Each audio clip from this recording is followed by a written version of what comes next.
Esta sociedad tiene una gran necesidad y que busca satisfacerla de muchas maneras. Hay muchas cosas que se proponen para llenar el vacío y las necesidades que hay en el ser humano. Nosotros como Iglesia tenemos la respuesta auténtica, la verdadera, la respuesta que va a llenar a la persona en todo su sentido.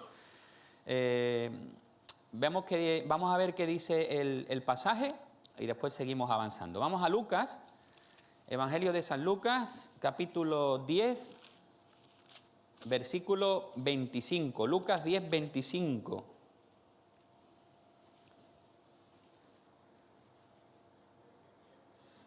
Dice ahí el texto, aunque ya habéis visto el resumen, ¿no? Pero vamos a leer lo que dice la palabra. Y he aquí cierto intérprete de la ley se levantó y para ponerle a prueba a Jesús dijo: Maestro, ¿qué haré para heredar la vida eterna? ¿Qué cosa haré? Y él le dijo: ¿qué está escrito en la ley? ¿Qué lees en ella? Respondiendo él dijo: amarás al Señor tu Dios con todo tu corazón, con toda tu alma, con toda tu fuerza y con toda tu mente, y a tu prójimo como a ti mismo. Entonces Jesús le dijo: has respondido correctamente, haz esto y vivirás. Pero queriendo él justificarse a sí mismo, dijo a Jesús: ¿y quién es mi prójimo? Respondiendo Jesús dijo: cierto hombre bajaba de Jerusalén a Jericó y cayó en manos de salteadores, los cuales después de despojarlo y de darle golpes, se fueron dejándolo medio muerto. Por casualidad, cierto sacerdote bajaba por aquel camino y cuando lo vio, pasó por el otro lado del camino. Del mismo modo, también un levita, cuando llegó al lugar y lo vio, pasó por el otro lado del camino. Pero cierto samaritano que iba de viaje, llegó a donde él estaba y cuando lo vio, tuvo compasión. Y acercándose, le vendó sus heridas, derramando aceite y vino sobre ellas, y poniéndolo sobre su propia cabalgadura, lo llevó a un mesón y lo cuidó. Al día siguiente, sacando 2 denarios, se lo dio al mesonero y dijo: cuídalo, y todo lo demás que gastes, cuando yo regrese, te lo pagaré. ¿Cuál de estos 3 piensas tú que demostró ser prójimo del que cayó en manos de los salteadores? Y él dijo: el que tuvo misericordia de él. Y Jesús le dijo: ve y haz tú lo mismo. Mientras sí, esto, ya está aquí, ¿no? La palabra del Señor. El pasaje que tenemos por delante creo que nos marca, y lo estaba pensando cuando estaba meditando en él, el enfoque correcto para la acción social de la Iglesia. Yo creo que reúne las condiciones, porque en las 2 preguntas que hace el intérprete de la ley o escriba a Jesús, veo como 2 partes del pasaje. 2 preguntas: ¿qué cosa haré? O haciendo, como dicen otras versiones, haciendo qué cosa heredaré la vida eterna. Esa primera pregunta. Segunda pregunta: ¿y quién es mi prójimo? Entonces veía en esas 2 preguntas los dos aspectos que hay que tener en cuenta. Me parece que en esta acción social debemos tener en cuenta el aspecto espiritual y el aspecto material. Son las 2 áreas que creo que deberíamos de cubrir en un equilibrio sano, ¿no? Y que creo que son las que cubren la necesidad integral del ser humano. Ese aspecto espiritual, que es más trascendente, y el material o físico, que tiene que ver con lo que estamos palpando y viendo, ¿no?, a nuestro alrededor, ¿no? Pero las 2 cosas igualmente importantes, quizás una más importante, indudablemente. La vida eterna, la situación del alma es la más importante, sin lugar a dudas. Pero no podemos desconectarla de la parte material también. Así que el pasaje lo he dividido en estas 2 partes. Vamos a ver primero, respondiendo a la necesidad espiritual, que haciendo qué cosas heredaré la vida eterna, y el punto 2 sería respondiendo a la necesidad material, en la pregunta: ¿y quién es mi prójimo? ¿Vale? Ahí tenéis los 2 puntos principales.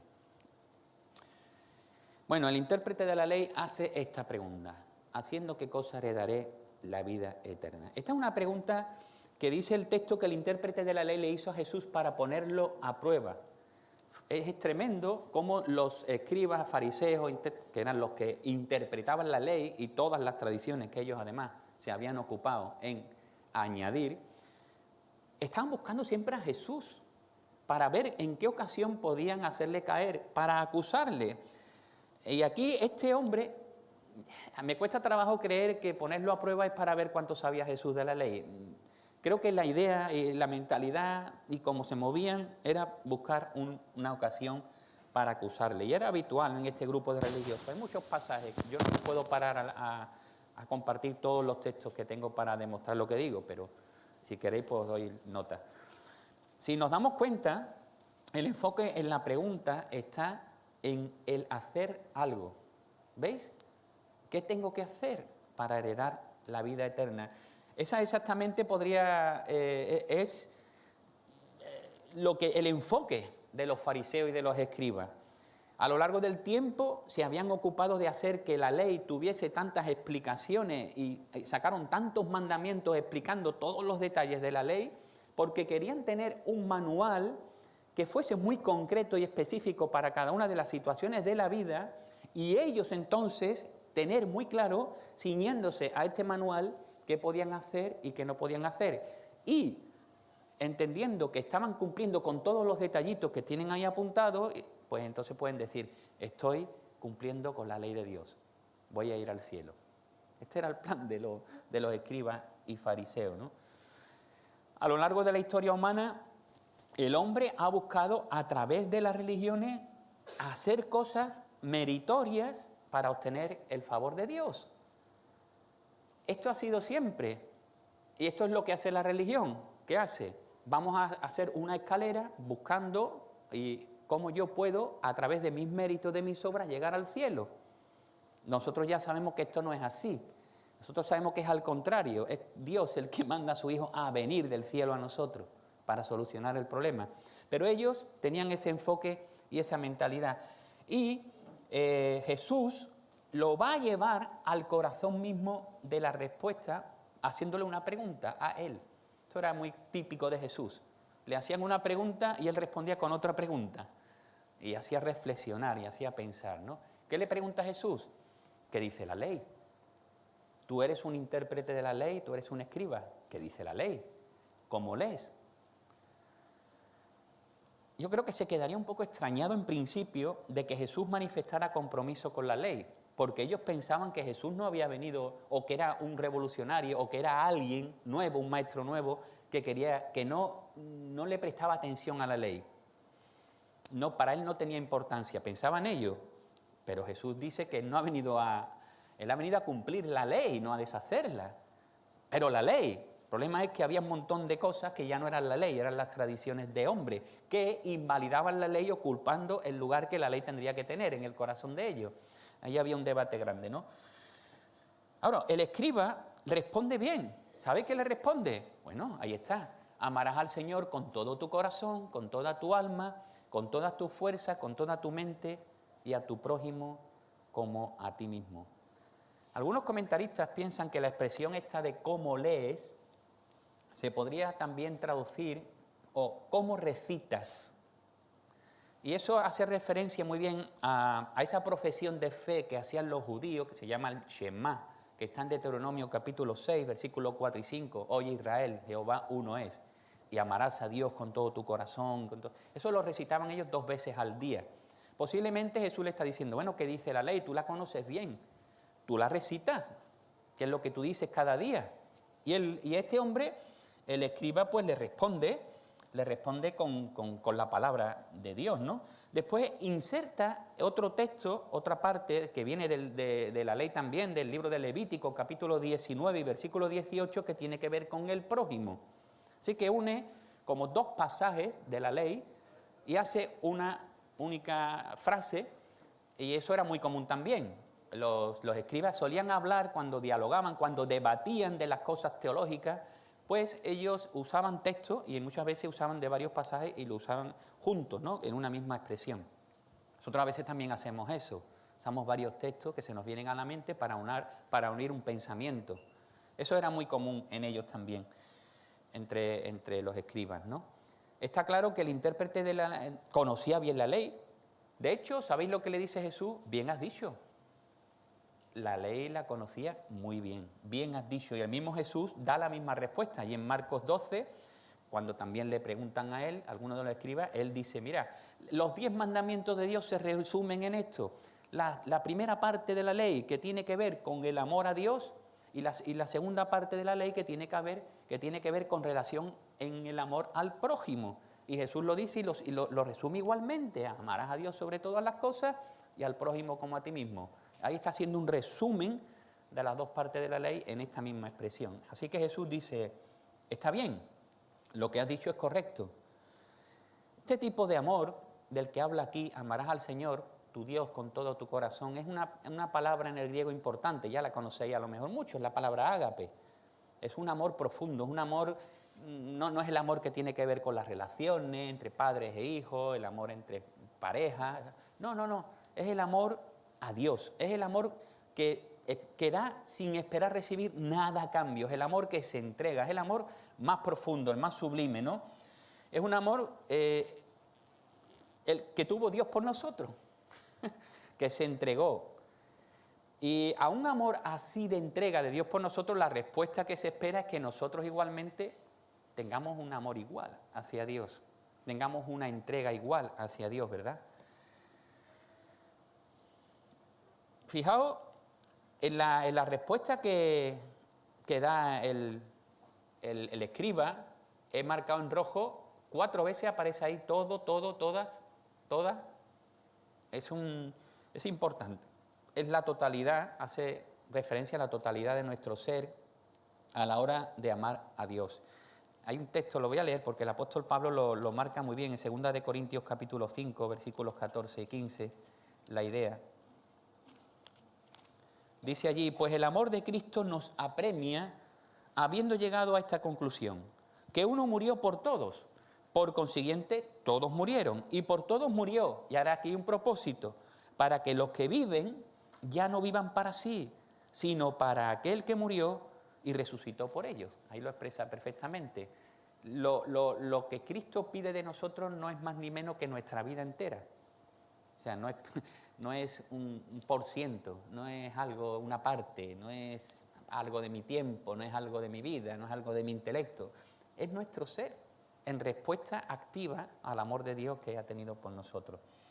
Y se ama, en el segundo mandamiento, vemos ahí, y al prójimo como a ti mismo, pues amamos al prójimo porque lleva la imagen de Dios. Y porque al llevar la imagen de Dios, pues tenemos que amarlo a Dios sobre todas las cosas, ¿no? A quien debemos amar sobre todas las cosas. Y el prójimo lleva esa imagen de Dios a quien debemos amar. Ahora, el amor al prójimo brota del amor a Dios. Es muy difícil. Se puede amar a la gente a un nivel de amor. Hay mucha gente que es filantrópica. Pero el amor de Dios es distinto. Lo que aquí estamos hablando es de un tipo de amor y compasión y compromiso distinto de lo que pueden ser una ONG. Este amor brota de cuando nosotros tenemos un amor profundo con Dios. Samuel Pérez Millo, que sabéis quién es, lo expresa de esta manera.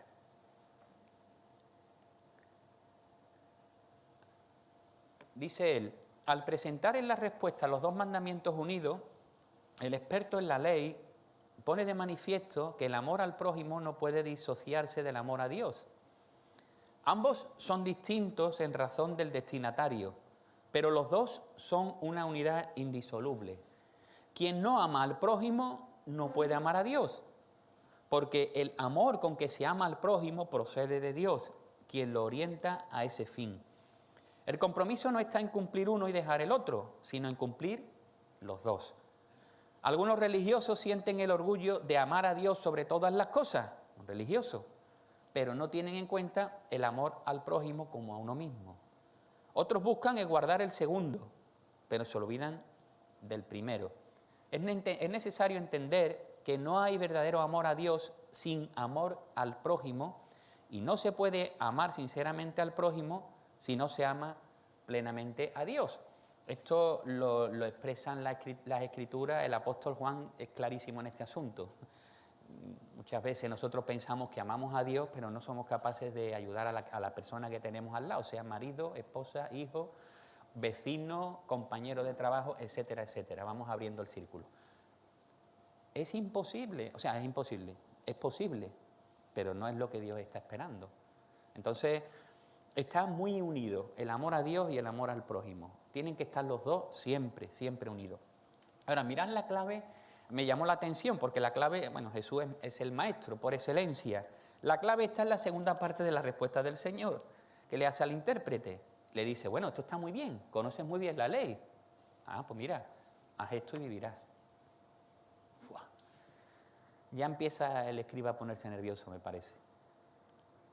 A mí me llamó la atención porque digo, bueno, ¿está Jesús diciendo que si hacemos estas cosas heredaremos la vida eterna? ¿Está queriendo Jesús decir entonces que nosotros podemos con nuestros propios medios y méritos y esfuerzos personales llegar al cielo? Creo que hay dos posibles maneras de verlo, dos sentidos que tiene esta expresión. Yo creo que la primera tiene que ver con el pacto de Dios con su pueblo y el contexto de este mandamiento. Recordáis, Deuteronomio capítulo 6 y capítulo 7, allí nos encontramos al pueblo de Israel en las llanuras de Moab, justamente Moisés repitiendo la ley a esa generación nueva, porque los padres murieron en el desierto, necesitaba saber qué es lo que Dios había hecho en un pacto con su pueblo, así que se renueva nuevamente, hay un recordatorio en esta segunda ley, ¿no?, Deuteronomio. Antes de cruzar, Dios les dice, mirad, vais a entrar en una nueva tierra. Cuidado. Cuidado. Y hay una serie de recomendaciones en cuanto a cómo tienen que interactuar, intervenir, hacer para vivir en esa nueva tierra. Y el pacto tiene que ver mucho, y esta expresión de vivirá tiene que ver mucho con un sentido terrenal de prosperidad y abundancia. Y eso es lo que se ve en ese contexto. Y eso es lo que los judíos lo entendían muy bien. Si tú haces esto y esto y esto, las cosas te van a ir muy bien. Tus ganados van a ser maravillosos, tus tierras van a fructificar, vas a tener una bendición, vas a heredar y vas a ser muy bendecido en esta tierra, ¿no? Así que se puede vivir la verdadera vida en plenitud y bajo la bendición de Dios si cumple con estas cosas. Ese puede ser un primer sentido, que le diga, mira, si tú haces esto vas a vivir bien, vas a tener una vida de bendición, punto, plano terrenal.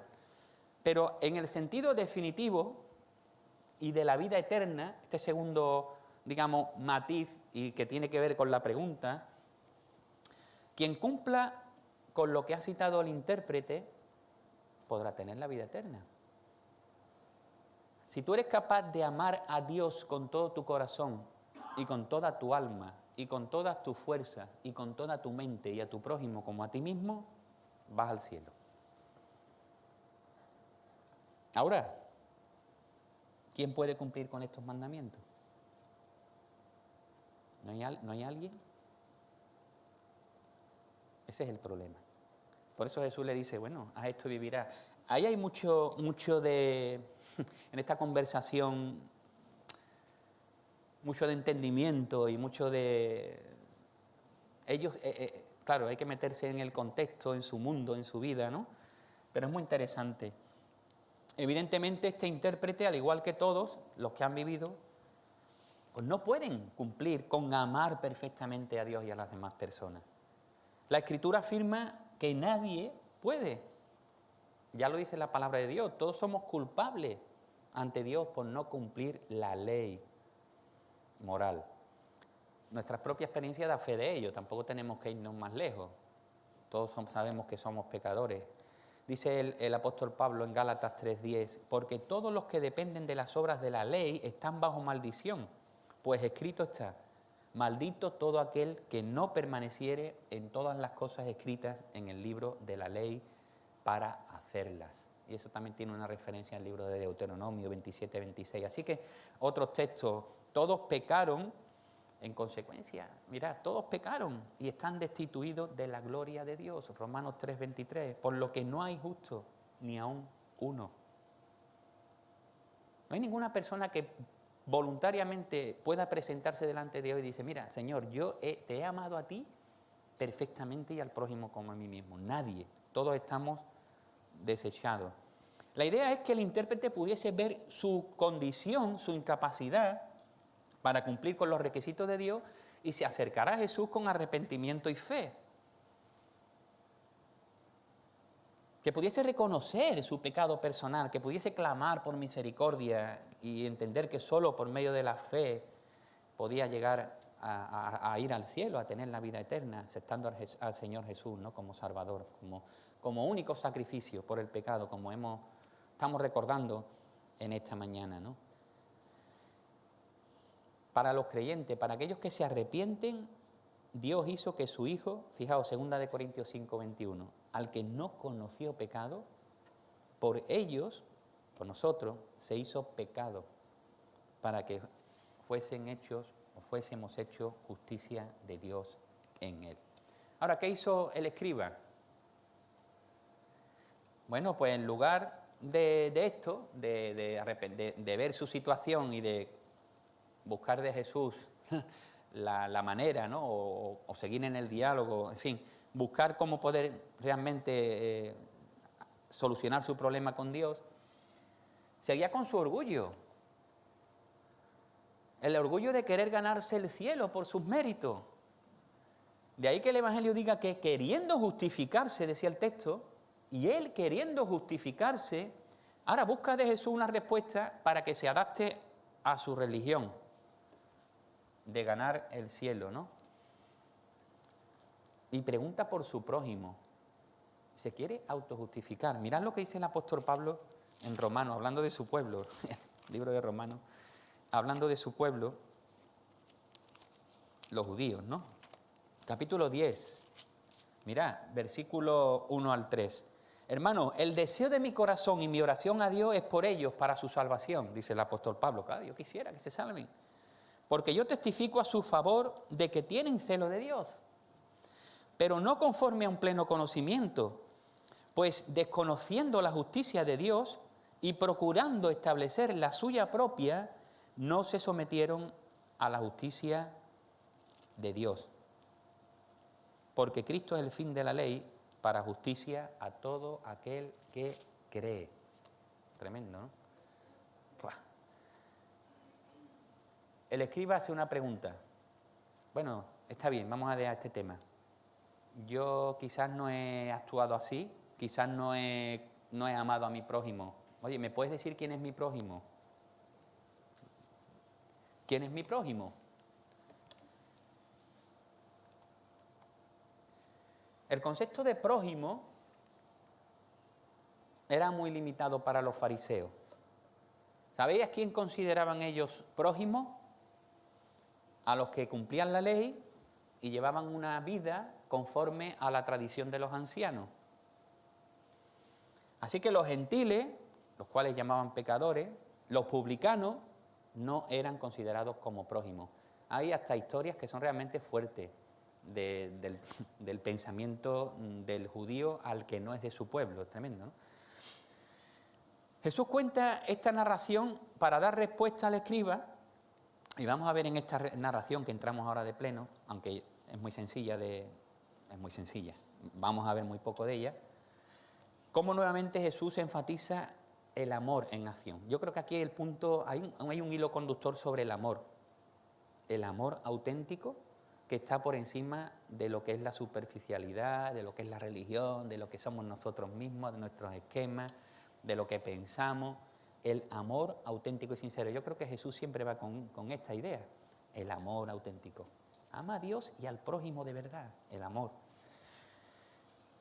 Pasaron de largo. Bueno, la misma ley que debía de conocer este intérprete, enseñaba que se debía mostrar misericordia solo a los judíos. No. Si vais a Levítico 19:34, Éxodo 23, 4 y 5, vais a ver ahí que Dios dice que debían mostrar misericordia aún a los extranjeros que vivían entre ellos, aún a los animales y aún más. En este caso, dice el Señor en la historia o en la narración, que cierto hombre bajaba de Jerusalén a Jericó. No sabemos siquiera si era judío. Posiblemente fuese judío por el resto de la historia. Así que tendrían cierto compromiso, ¿no?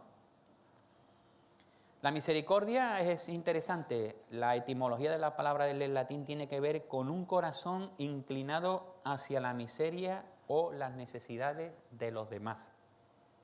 Un corazón que se inclina, que siente.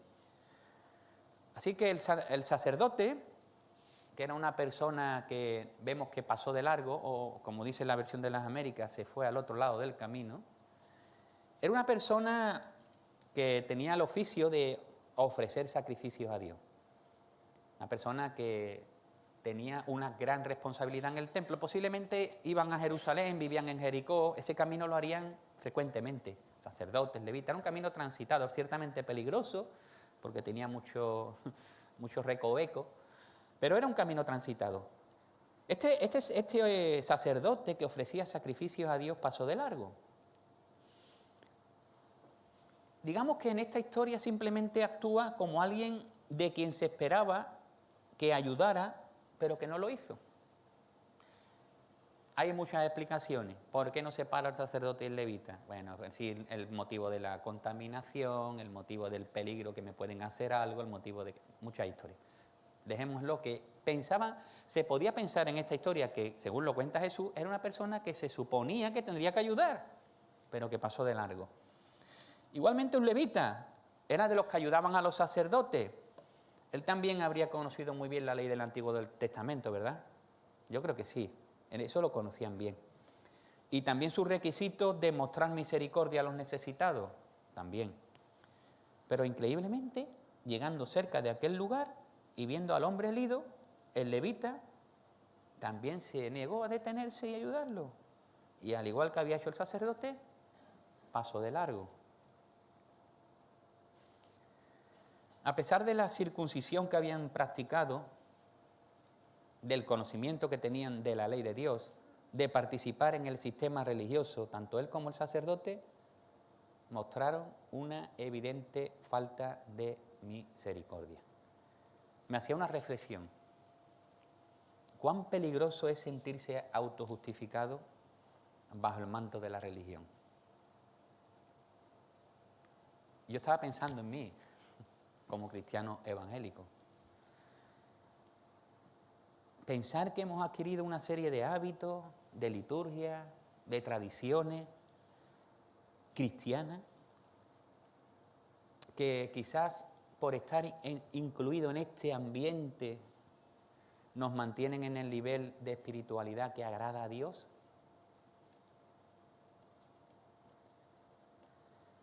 Y que mis actos de amor se puedan limitar solamente a aquellos que piensan como yo y que se mueven en mi ambiente santo. Eso es un poco lo que estaban haciendo ellos. Se limitaban a su pueblo, su ambiente, los que ellos pensaban que eran la gente que merecía su atención. Se consideraban gente buena, pero con los que ellos querían. Y no podría pasar nosotros que también estemos por la costumbre, por que nos vayamos acomodando y nos vayamos acostumbrando a convivir entre nosotros y hagamos como una burbujita nuestra y ahí estemos funcionando y no nos demos cuenta que hay algo más fuera de la burbuja, que hay una sociedad que nos necesita, que la iglesia no es una pecera, que tenemos que salir fuera, que cada uno de nosotros tiene una misión cruzando esta puerta cuando sale. Curiosamente, en contraste con los que pasaron de largo, de manera inesperada Jesús introduce en esta historia un samaritano. Yo creo que Jesús no puede coger a otro personaje. Un samaritano. Es que lo hace con una intención impresionante Jesús. Alguien que, como nos comenta el Evangelio en otros lugares, era odiado por los judíos. Ambos pueblos mostraban enemistad desde siglos atrás. No me puedo parar ahora de dónde viene, pero era tremendo, los samaritanos y los judíos, que no se trataban. Había odio, ¿no? Jesús lo introduce en la historia. de forma asombrosa. Pero este hombre, cuando vio a este indefenso ahí golpeado, esta víctima, fue movido a misericordia. No se preguntó si sería judío, si sería samaritano, bueno, qué clase social, da igual, él vio a una persona que estaba ahí con necesidad y fue, sintió necesidad. Su corazón se conmovió al verlo. Y en lugar de pasar de largo, como hicieron los otros dos, dice que acercándose, vino a él. No le preocupó si a él también le iban a dar o no.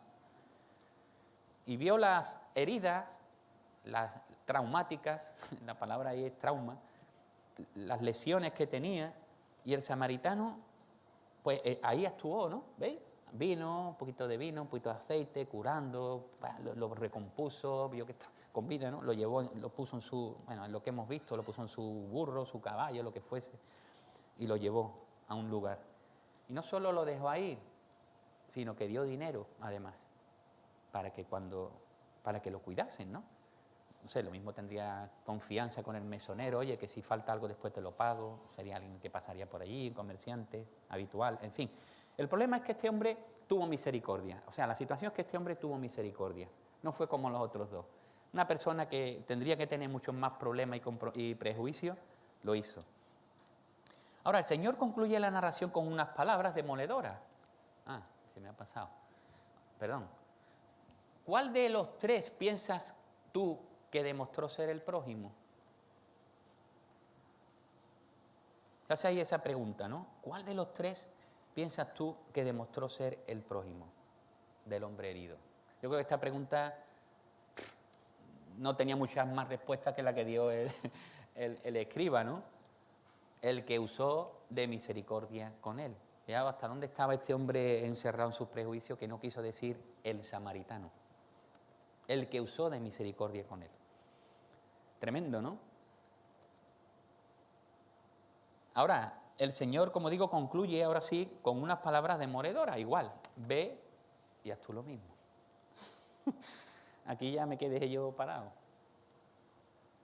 Aquí tengo que pararme y, Señor, estas palabras son para mí. Ve y haz tú lo mismo, le dice. Porque muchas veces trabajamos mucho o nos implicamos mucho en organizaciones y a veces damos dinero, tal, y ahí estamos, y callamos nuestra conciencia un poquito, somos parte, estamos colaborando, sí, está muy bien eso. Pero Dios quiere algo más, algo muy personal. Ve y haz tú lo mismo.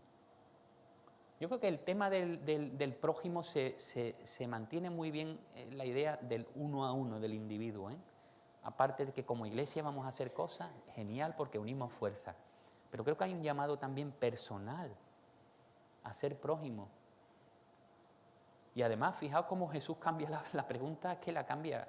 El escriba dice, ¿quién es mi prójimo? Y Jesús dice, ¿quién fue el prójimo de él? No es cuestión de quién es tu prójimo, es que tú seas prójimo. ¿Cómo cambia la cosa, no? Jesús. Entiendo que el mandamiento, una vez que se entiende, una vez que se comprende, pues no queda otro camino que hacer lo mismo que hizo el samaritano. Lucas no dice que siguió a la respuesta de Jesús.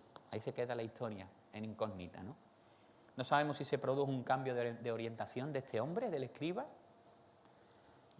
Probablemente, viendo el comportamiento que tenían como grupo, aunque no es esto definitivo, lo mismo cayó en tierra dura y no llevó fruto. No lo sabemos, ¿eh? Pero es verdad que este grupo ya era muy orgulloso y tenían mucho egoísmo y mucha grandeza personal y las enseñanzas de Jesús como que no entraban en sus corazones, ¿no? Pero bueno, eso ya es una cuestión que no sabemos. Ahora, nosotros ahora, y ahí es la conclusión final, nosotros podemos mirar a otro lado. Podemos hacer como el levita o como el samarita, como el sacerdote y pasar de lado. Ver la situación y pasar.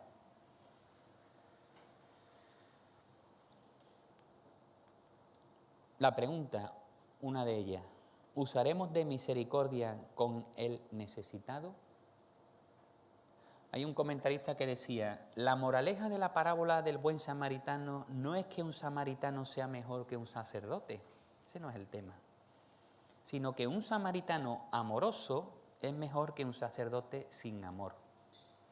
Y no es cuestión de problemas, ¿no? Vamos a meternos en que ahora los samaritanos son muy buenos y los judíos muy malos. Sería una tontería en pensar en estas cosas. Aquí el problema es el amor. El amor. Da igual quién sea, la raza, la condición, el amor. Jesús nos ha dado ejemplo siendo el buen samaritano. ¿Sabéis? Una de las maneras de interpretar esta parábola en el siglo II, con origen hasta Agustín, había mucha interpretación alegórica. Bueno, y ahí ya a la parábola se le ponía de todo, que si Jesús el samaritano, que si las dos monedas son las ordenanzas, que si el mesón es la iglesia, que si... Bueno, vale, está bien, lo respeto. Yo creo que hay que ir a la enseñanza de Jesús y no tanto en los detalles, pero sí que es verdad, evidentemente Jesús ha actuado como un samaritano en nuestras vidas. Jesús actúa como un samaritano, porque cuando nosotros estábamos en el camino, medio muertos, o la Escritura habla de muerte espiritual, es decir, no tenemos una capacidad de ir a Dios por nuestros propios méritos, hace falta una inyección, ¿no?, que el Espíritu Santo puede producir. Pero ahí estábamos, caídos, como con necesidad, ¿no? Nos ha salvado, ha vendado nuestras heridas, nos ha dado nueva vida. Ha dado el Espíritu Santo que vive en nosotros. Dice la Escritura que Dios ha derramado su amor en nuestros corazones. Ahora nosotros podemos amar con el amor de Dios, no con nuestro propio amor, pero sí con el amor de Dios. Podemos amar con ese amor a los que nos rodean. Él ha hecho con nosotros una gran obra para hacernos canales de bendición. ¿Hasta qué punto estamos verdaderamente dispuestos a ir y hacer por nuestro prójimo? Como decía el vídeo del principio, este mundo está clamando, sáquenme de aquí, que estoy medio muerto. Sáquenme de aquí. Yo sé que nosotros pensamos, no, es que la gente no quiere salir. Es verdad. La gente no sabe, ellos no son conscientes. Pero la gente necesita. Nosotros sí somos conscientes de que necesitan atender a su situación espiritual y atender a su situación física o material. Y nosotros como iglesia tenemos la respuesta perfecta para cubrir estas dos necesidades. ¿Pasaremos de largo o seremos movidos a misericordia y nos acercaremos? Pues que el Señor nos ayude y esta reflexión sirva para hacernos conscientes, para hacernos pensar, y ojalá que, como decía el vídeo también, van a hacer falta muchas manos. Hay una respuesta positiva y abundante. Tenemos muchos dones, muchas habilidades, muchas capacidades. No solo es dar comida, hay mucha necesidad de acompañamiento, hay necesidades de niños que necesitan escuela, hay muchísimas cosas que podemos hacer nosotros para ayudar a la gente. Así que el Señor vaya tocando nuestros corazones y en la medida que nos vayamos viendo podamos también pues ser parte de este movimiento que creo que necesitamos como iglesia poner en práctica y que evidentemente forma parte de nuestra doctrina y además forma parte de la necesidad, ¿no?, que hay de cubrir esa necesidad. Señor, te damos gracias por tu palabra. Eres el maestro, de una manera sencilla pero profunda penetras los corazones, Señor. Planteas retos grandes, pero también tú eres grande para hacerlo con nosotros, Señor.